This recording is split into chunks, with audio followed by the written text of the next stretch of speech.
Hey everyone watching this, I thought that I would start making videos again because it's been quite a while, and making videos is definitely something that I want to do consistently, and it's been a very long time.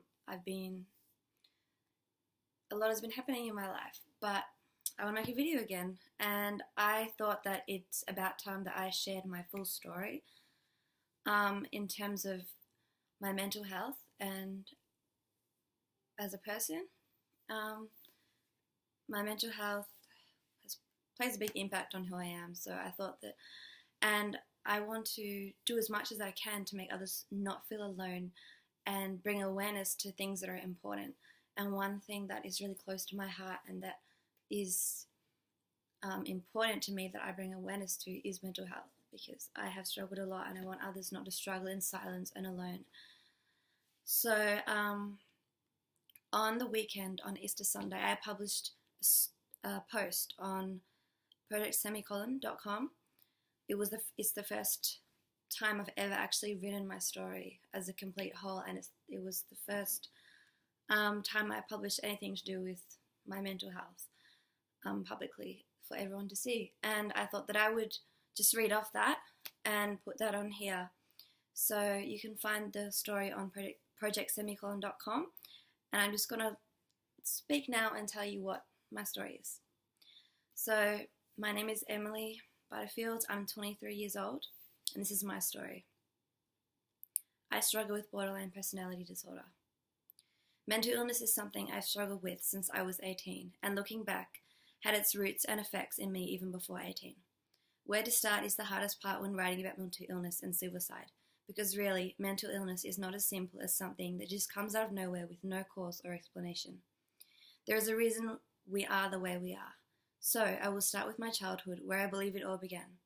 Growing up, I had a loving mum who always did her best to give me everything she believed was best for me to have a great future and enjoy life. She was a single, hard-working woman who truly loved me with all her heart. However, I had a father who was not so loving towards me, at least in his actions. He had a criminal record and was always addicted to drugs.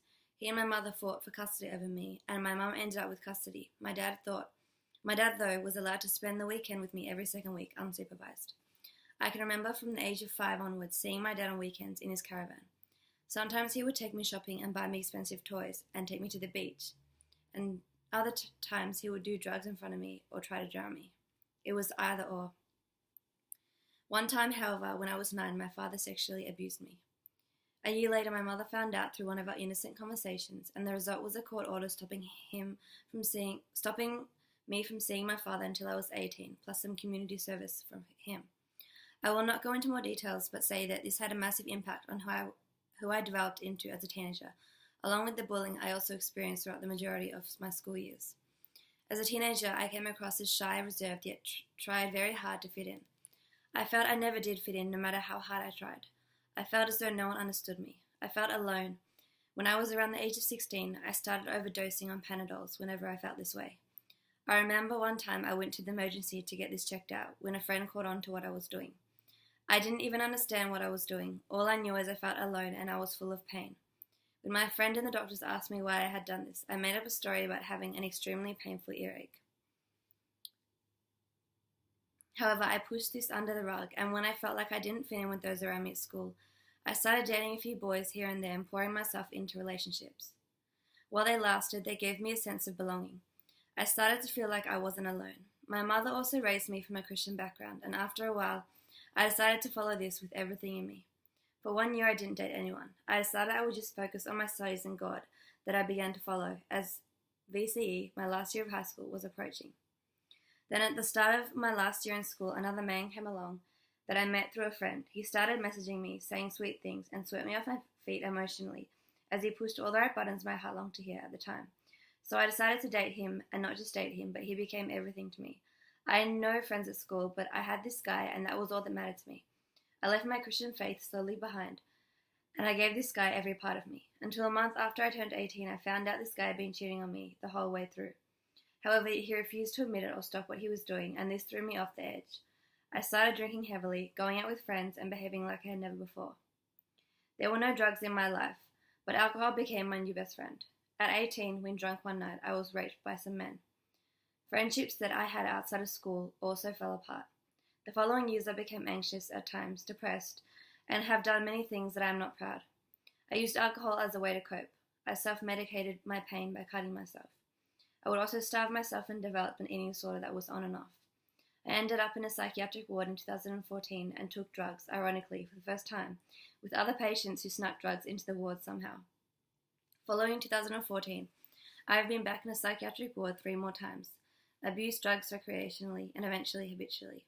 I survived a total of 4 suicide attempts, including last year on Christmas Day. Looking back on my life as I grew into an adult, it is a whirlwind of traumatic experiences, impulsive behaviors I used to self-medicate, and intense feelings of loneliness and fear. When I was finally diagnosed last year with borderline personality disorder, I felt a sense of relief. I have realized that there is a reason why I am this way. I am not alone and there is help available and I can recover. There is nothing wrong with me simply because I struggle with a mental illness and I am different from those around me. Alcohol, drugs, self-harming, suicide attempts, etc. are not the problem. Those are ways I used to deal with my pain and the way I felt. Accepting these things and now dealing with my pain instead of trying to mask it and being open with my struggles is one of the best things I have ever done. I am now on a journey to recovery and leaving these things behind. At times I still struggle, but I have come very far as a person, and any person that struggles with a mental illness is fighting a battle that we cannot see every day just to live. I am a survivor, fighter, and I embrace my struggle as much as a recovery. I am constantly fighting a battle others do not see, but each day I make progress others do not see. I used to be silent about my struggles, but I will no longer be silent about these things, because when I am open about my struggles, others do not have to feel alone as I did. I am also learning that no pain is worth losing my life for. It may not feel like it, but there is always a rainbow after rain. No season lasts forever. Depression is a dark place. Anxiety is a debilitating condition. Every form of mental illness gets in the way of truly living. But I am here to say that there is life beyond mental illness, and there is light at the end of every tunnel. This is my story. It is not over yet, and I'm thankful for that. Please join me in fighting the stigma of mental illness, so others know they are not alone. This is my story, and I have written this down for the first time Sunday just gone, on Easter Sunday. And I would love it if you could share it to help others know they are not alone, and join with me on my journey of recovery from borderline personality disorder, and in just never giving up in whatever we face. I'm here to encourage you and let you know that you're not alone. So thanks for watching and listening, and I hope that you have a wonderful night or day or wherever it is where you are.